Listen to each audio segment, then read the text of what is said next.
pandemic. Thank you, Madame Blaney. You have the floor. Thank you, Madam Chair. And through you, I would like to ask the witnesses a little bit more about Indigenous participation.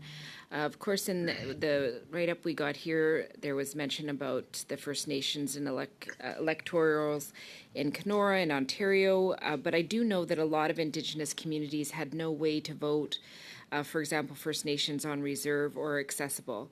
I'm just wondering if the committee could hear if this is because of the pandemic, if there's other barriers, and what are they, and what is the strategy moving forward to make sure that those barriers are removed.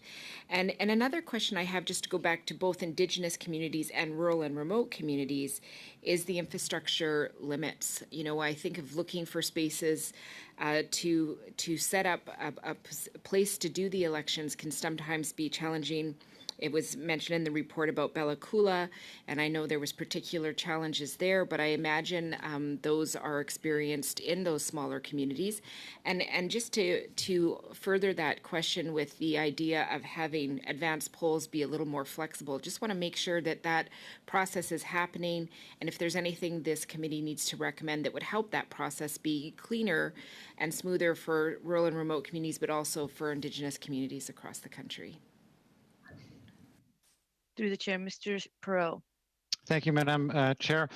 Certainly, we have the tools to make advanced polls more available, and that is something that's happening right now. So we are working on this. Now, stepping back here and talking about First Nations communities across Canada, of course, this is an area where, as I said in my report and in my remarks, we need to improve.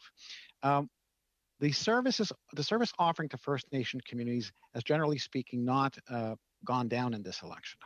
The problem is the growing delta between the service offering to those communities and the rest of Canadians, and that delta is quite visible to those communities, and that is something that needs to be addressed. Every election, returning officers contact First Nations communities in their electoral district. They contact 100% of them, and they reach out to them prior to the election, and they did this case in June and July, and they did reach out to all communities once the writ are issued. Now, in a significant number of cases, 57% this time around, First Nation communities said that they did want to have polling services on in their community.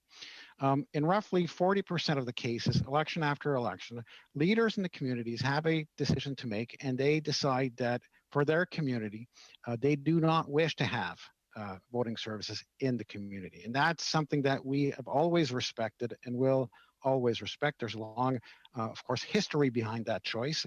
In many cases, the service offering is right outside of the community, just outside of the reserves. Some of these reserves are close to urban areas, and that works well. In other cases, it works not so well. There's a greater distance. So each case is unique, but in this election was, in that regard, not much different than other elections. As I said, I think where we need to improve first is to increase the number of advanced polling opportunities so that First Nations have that same or similar flexibility that most Canadians have, and currently that is not the case. So this is something that we can do fairly quickly. Longer term, we need to look back, and we're in the process right now of building a team which will include persons from First Nations communities to look at the way that we engage with and communicate with First Nations communities. How do we understand their realities and their needs? How do we better build bridges between those communities and Elections Canada to ensure that the service offering is adequate and that it is well communicated?